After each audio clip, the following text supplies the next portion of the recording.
Sorry about that. Had a timer going and it went off and then I lost my place. So anyway, we were talking about how Annie was touching and petting and talking to the Pteranodon, and Jack is taking notes in his notebook. Jack looked at the creature again. "Maybe he's a mutant," he said. The creature tilted his head. Annie laughed. "He's no mutant, Jack." "Well, what's he doing here then?" "Where is this place?" said Jack. Annie leaned closer to the Pteranodon. "Do you know where we are, Henry?" she asked softly. The creature fixed his eyes on Annie. His long jaws were opening and closing, like a giant pair of scissors. "Are you trying to talk to me, Henry?" asked Annie. "Forget it, Annie." Jack wrote in his notebook. "Mouth like scissors? ? "Did we come to a time long ago, Henry?" asked Annie. "Is this a place from long ago?" Suddenly, she gasped. "Jack!" He looked up. Annie was pointing toward the hill. On top of the hill stood a huge dinosaur. All right, so that was chapter 4 called Henry. Now we're going to start with chapter 5. It's called Gold in the Grass. "Go, go," said Jack. He threw his notebook into his pack. He pushed Annie toward the rope ladder. "Bye, Henry," she said.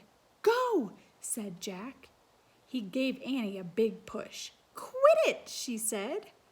But she started up the ladder. Jack scrambled after her. They tumbled into the treehouse.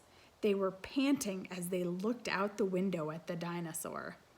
He was standing on the hilltop, eating flowers off a tree. "Oh, man," whispered Jack. "We are in a time long ago." The dinosaur looked like a huge rhinoceros, only he had 3 horns instead of 1. 2 long ones above his eyes and 1 on his nose.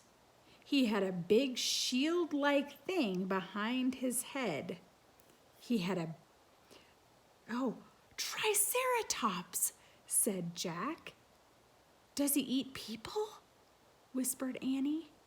"I'll look it up." Jack grabbed the dinosaur book. He flipped through the pages. "There," he said. He pointed to a picture of a Triceratops. He read the caption. The Triceratops lived in the late Cretaceous period. This plant-eating dinosaur weighed over 12,000 pounds. Jack slammed the book shut. "Just plants, no meat." "Let's go see him," said Annie. "Are you nuts?" said Jack.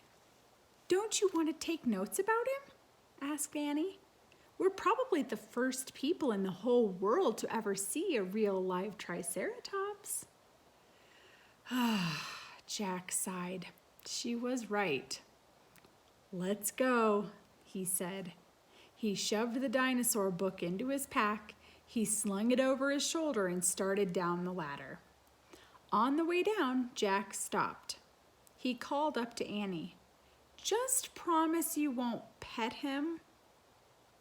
"I promise." "Promise you won't kiss him." "I promise." "Promise you won't talk to him." "I promise." "Promise you won't—" "Go, go," she said. Jack went. Annie followed. When they stepped off the ladder, the Pteranodon gave them a kind look. Annie blew a kiss at him. "Be back soon, Henry," she said cheerfully. "Shh," said Jack, and he led the way through the ferns slowly and carefully.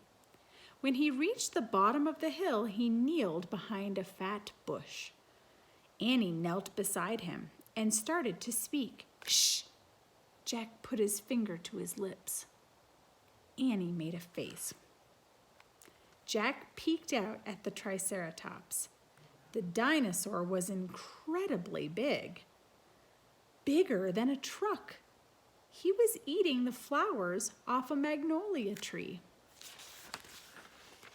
Jack slipped his notebook out of his pack. He wrote, "Eats flowers." Annie nudged him. Jack ignored her. He studied the Triceratops again. He wrote, "Eats slowly." Annie nudged him hard. Jack looked at her. Annie pointed to herself. She walked her fingers through the air. She pointed to the dinosaur. She smiled. Was she teasing? She waved at Jack. Jack started to grab her. She laughed and jumped away. She fell into the grass in full view of the Triceratops. "Get back!" whispered Jack. Too late. The big dinosaur had spotted Annie. He gazed down at her from the hilltop. Half of a magnolia flower was sticking out of his mouth. "Oops," said Annie. "Get back!" Jack shouted at her. "He looks nice, Jack." "Nice? Watch out for his horns, Annie." "No, he's nice, Jack. Nice." But the Triceratops just gazed calmly down at Annie. Then he turned and loped away. Down the side of the hill. "Bye," said Annie. She turned back to Jack. "See?" Jack grunted. But he wrote in his notebook, "Nice." "Come on, let's look around some more," said Annie.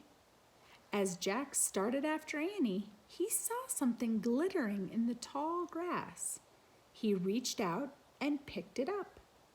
A medallion, a gold medallion. So there is the Triceratops. There's Annie, and it's starting to lope off down the hill, and there's Jack picking up the gold medallion right there.